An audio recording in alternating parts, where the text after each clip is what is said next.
So good evening, sir. Welcome to IS Help Desk, and thank you for taking out Good time evening. for us.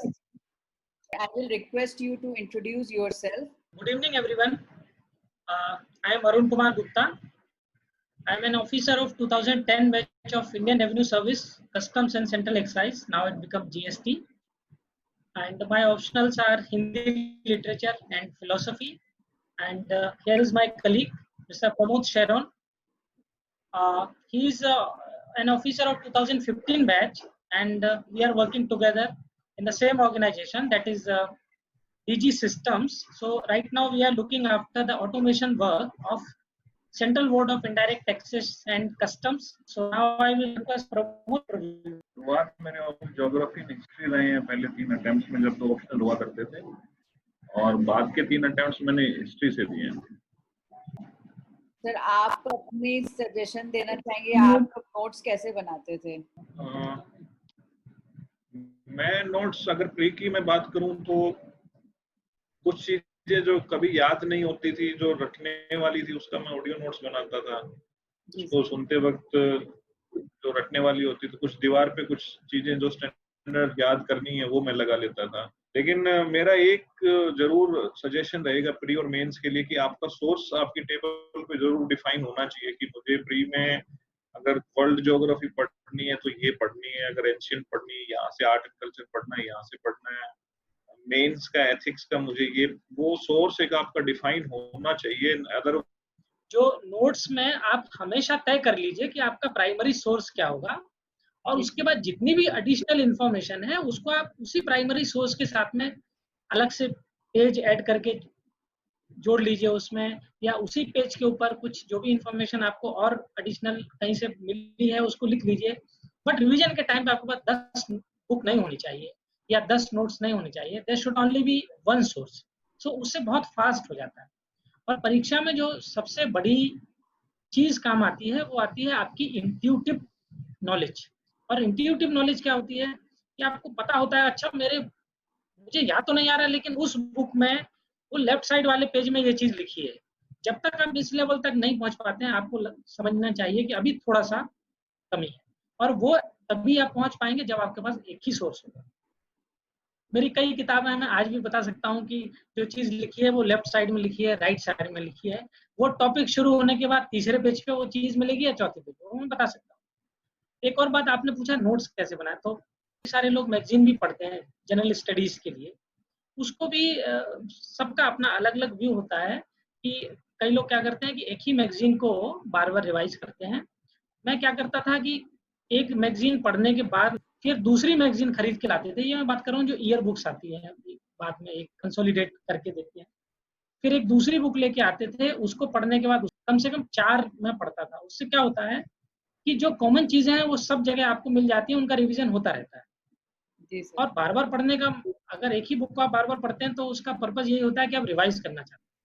तो common चीजें, और जो मेरा experience है कि सारे इंफॉर्मेशन का सोर्स कोई एक होता है, इसीलिए उनकी लैंग्वेज भी ऑलमोस्ट सभी मैगजीन में एक जैसी रहती है, उसमें बहुत फर्क नहीं होता है। जो फैक्ट को आप जिस तरह से एक मैगजीन में पढ़ेंगे, लगभग अगर वो इम्पोर्टेंट है तो उसी तरह से आपको दूसरे मैगजीन में भी मिलेगा। तो कॉमन सोर्स हर मैगजीन में रहते हैं, लेकिन 5% 10% हर मैगजीन में कुछ एडिशनल होता है, वो आपका नॉलेज होता है। सो इसीलिए मैं कभी एक सोर्स के ऊपर रिलाय नहीं करता हूँ, स्पेशली फॉर जीएस। जितना अलग अलग को पढ़ेंगे आप तो उससे मुझे लगता है कि फायदा होगा। लेकिन अगर आप एक को ही कंटिन्यू करना चाहते हैं तो कोई दिक्कत नहीं है, लेकिन उसमें बाकी जो एडिशनल इंफॉर्मेशन मिलती है वो आपको उसी में फिर ऐड कर लेनी चाहिए, क्योंकि 10 सोर्स के ऊपर आप लास्ट मिनट में डिपेंड नहीं कर सकते। और बाकी जो आपका एडिशनल इंफॉर्मेशन है वो उसी बुक में या उसी नोट्स के साथ अटैच होना चाहिए। पेपर के नोट्स बनाने की आदत होती है तो वो मैं स्ट्रांगली एडवाइज नहीं करता हूँ कि न्यूज़पेपर से कुछ काट के कटिंग को लगाना, क्योंकि आज के दिन इतना ज्यादा वो हमें चीजें अवेलेबल हैं कि पूरा डेली न्यूज एनालिसिस कई लोग कर देते हैं। न्यूज़पेपर का न्यूज पकड़ के जो हमारे से रेलिवेंट है उसका बैकग्राउंड विद पिक्चर्स और बहुत ही साधारण भाषा में उसका एनालिसिस करते हैं। तो न्यूज़पेपर पे 3-4 घंटे वेस्ट करने की बजाय जो डेली न्यूज एनालिसिस लोग यूट्यूब पे करते हैं वो ज्यादा बेनिफिशियल है। क्योंकि ये है कि हमें 4 बुक नहीं पढ़ना, लेकिन बस एक अगर पढ़ें तो फिर वो अच्छे से ही पढ़ें। ताकि बार बार रिवाइज हो और हमारे कॉन्सेप्ट्स क्लियर होते हैं। इसी बात को मैं कंटिन्यू करके एक बात कहूंगा कि देखिए कि इंफॉर्मेशन होना अच्छी बात है, लेकिन जरूरत से ज्यादा इंफॉर्मेशन होना बहुत अच्छी बात नहीं होती है। और सिविल सर्विसेज में एक हमारे सर थे, वो कहा करते थे कि कोई मुझसे पूछता है कि सिविल सर्विसेज में जीएस का सिलेबस क्या है, तो मैं बोलता हूँ कि पूरा यूनिवर्स और उसके अलावा भी जो चीजें बची जाती हैं वो भी। तो वो उसको ऐसे एक्सप्लेन करते थे, तो मुझे लगता है वो ठीक ही करते थे। इसलिए अगर आप ये सोचेंगे कभी भी आपके मन में इस वजह से कोई खराबी आती है या आपके मन में कोई डिप्रेशन आता है कि मुझे ये नहीं पता, तो कभी नहीं होना चाहिए। ये परीक्षा ऐसी है और इसमें स्पेशली जीएस में ऐसा हमेशा होगा कि आप जिन चीजों को नहीं जानते वो हमेशा बहुत बड़ी संख्या में रहेंगी। तो कोई चीज अगर आपको नहीं आती है और कहीं से पता चल गई तो आप खुश हो जाइए कि आपको एक चीज और पता चल गई, उससे दुखी होने की जरूरत नहीं है। आप सिलेक्शन जो आपको मिलेगा वो उन्हीं चीजों से मिलेगा कि जो आपको, आप अगर एक गंभीर विद्यार्थी हैं तो जिन बातों को आपने समझा है जरूरी, जिनको पढ़ना उनको आपने पढ़ा है, उन बातों को आप कितने अच्छी तरह से जानते हैं, सिलेक्शन आपका उसी बात पे डिपेंड करेगा। क्योंकि नहीं आने वाली चीजें अच्छी खासी मात्रा में हमेशा रहती हैं।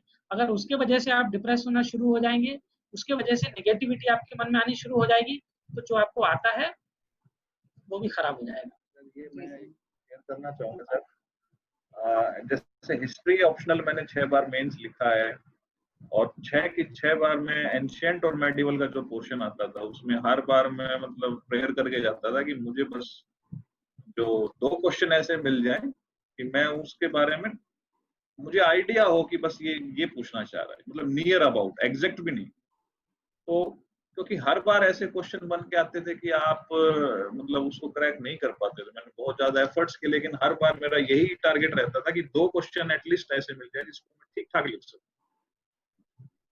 तो इतनी ही एक्सपेक्टेशन रखें जो सिलेबस है मेंस की तैयारी के लिए।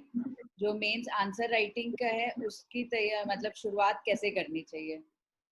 जैसे ना कि अगर कोई भी स्टूडेंट फर्स्ट टाइम राइटिंग की प्रैक्टिस करना चाह रहा है और स्टार्टिंग करना चाह रहा है तो वो किस तरह से करे? क्योंकि बहुत बार मेरे साथ भी यही प्रॉब्लम थी कि हम ये सोचते थे कि पहले सब कुछ पढ़ लें फिर लिखने की प्रैक्टिस करेंगे, तो वो गलती हो जाती है। इसको मैं डील करता हूँ। यस, देखिए एक इंग्लिश राइटर है, मैं उनका नाम भूल रहा हूँ, लेकिन वो कहा करते थे कि जब उनको नोवेल पढ़ने का मन होता है तो वो लिखना शुरू कर देते हैं, क्योंकि मुझे पता है कि मुझे क्या पढ़ना है, तो मैं वही लिखूंगा और बाद में पढ़ लूंगा उसको। तो यही मेरा भी आप सब लोगों को यही सुझाव है कि आप लोग भी ये भूल जाइए कि आपको क्या पता है, आपने पढ़ाई किया उस टॉपिक का नहीं किया।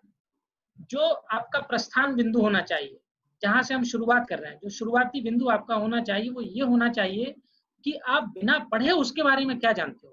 सबसे पहले उसको पेन डाउन करिए। उसको अगर आपने लिख लिया तो आपको कॉन्फिडेंस आ जाएगा कि आप कहाँ खड़े हैं, और फिर आपको बाकी पढ़ना आसान हो जाएगा। कि जो पिछले सालों के प्रश्न हैं उसको पहले मैं पूरा सॉल्व करता था, उससे मुझे अंदाजा लगता था कि अगर मैंने अभी तक इस सब्जेक्ट का रिवीजन शुरू नहीं किया है तो मेरा नॉलेज कितना है। उसके बाद में जब हम उसको पढ़ते हैं तो आपको पता चलता है कि अच्छा यहाँ पे आप गलती करते हैं, यहाँ पे गलती करते हैं। तो आप सभी लोगों को मेरा सुझाव है कि आप लिखना शुरू करिए बिना सोचे कि आपने उस टॉपिक को ठीक से पढ़ा है या नहीं पढ़ा है। जो लोग ये गलती करते हैं कि मैं पहले पूरा पढ़ लेता हूँ फिर लिखूंगा, वो मेंस के परीक्षा हॉल में जाके पहले बार आंसर राइटिंग करते हैं, वो कभी लिख नहीं पाते। ये मैं अपने एक्सपीरियंस से भी जानता हूँ, और जितने लोगों से मेरा संपर्क हुआ है उनमें से ज्यादातर लोगों के एक्सपीरियंस आपको बता रहा हूँ। इसलिए ये बिल्कुल आप दिल से निकाल दीजिए, आप लिखना शुरू करिए बिना सोचे कि आप उस विषय के बारे में कितना जानते हैं या आप लिखने लायक जानते हैं। देखिए, जानकारी लिखने लायक कभी नहीं होती, लिखना एक अलग आर्ट है, जानना एक अलग आर्ट है। मैं बहुत सारे ऐसे लोगों से मिला हूँ कि अगर आप किसी विषय के विशेषज्ञ हैं, आप उनसे आधा घंटे किसी टॉपिक के ऊपर बात करेंगे, आधा घंटे के बाद वो आपसे अच्छा लिख देंगे उसके बारे में, क्योंकि वो जानते हैं उसको लिखना कैसे है ना। तो ये दोनों में कोई कोरिलेशन नहीं है। इसलिए मैं कहता हूँ कि अगर आपको अपनी राइटिंग स्किल इंप्रूव करनी है तो आप लिखिए। ये इमटेरियल है कि क्या लिख रहे हैं, आप डायरी भी लिख सकते हैं। क्योंकि लिखना क्या होता है, देखिए लिखना होता है कि आपके जो थॉट्स हैं वो चैनलाइज हो रहे हैं कि नहीं हो रहे हैं। जब आप किसी परीक्षा में लिखते हैं तो सबसे बड़ी चीज क्या होती है कि आप जो सेंटेंस लिख रहे हैं उसके आने वाले 3-4 सेंटेंस क्या लिखेंगे वो आपके दिमाग में होना चाहिए। अगर नहीं है तो आप लिख नहीं पाओगे, पूरा पेपर सॉल्व नहीं कर पाओगे। और ये कब होता है? ये तब होता है, यस, ये तब होता है कि जो सेंटेंस आप लिख रहे हैं उसके आने वाले 3 या 4 सेंटेंस का सिंटैक्स आपके दिमाग में होता है कि मुझे ये लिखना है और किस तरह से लिखना है। किसी भी सेंटेंस को आप पॉजिटिव फॉर्म में भी लिख सकते हैं, नेगेटिव फॉर्म में भी लिख सकते हैं, वो आपका तरीका है। लेकिन वो, इसलिए मैं कह रहा हूँ कि सिंटैक्स आपके दिमाग में होता है कि आपको लिखना किस तरह से है वो सेंटेंस। तो ये तभी होता है जब आपके दिमाग में एक जो आपके आइडियाज हैं उनके अंदर एक, उसको क्या कहना चाहिए कि एक कोरिलेशन होता है। आपको पता होता है कि ये प्रश्न है, इसको मुझे यहाँ से शुरुआत करना है, उसके बाद ये पॉइंट आएगा, उसके बाद ये पॉइंट आएगा, और ये केवल दिमाग में होता है। आपको उसके लिए कोई पेपर पेन लेके अलग से प्रिपरेशन नहीं करनी होती है। और ये तब होता है जब आपने घर में बैठ के काफी सारा लिखा होता है। अगर आप डायरी राइटिंग भी करते हैं तो आपको पता होता है कि आपके थॉट्स का सीक्वेंस क्या होगा और थॉट्स का कोरिलेशन कैसा होगा। और यही आंसर राइटिंग में सबसे जरूरी चीज होती है, थॉट्स प्लस उनका कोरिलेशन। आपके प्रश्न में, हर प्रश्न का डिमांड अलग होता है।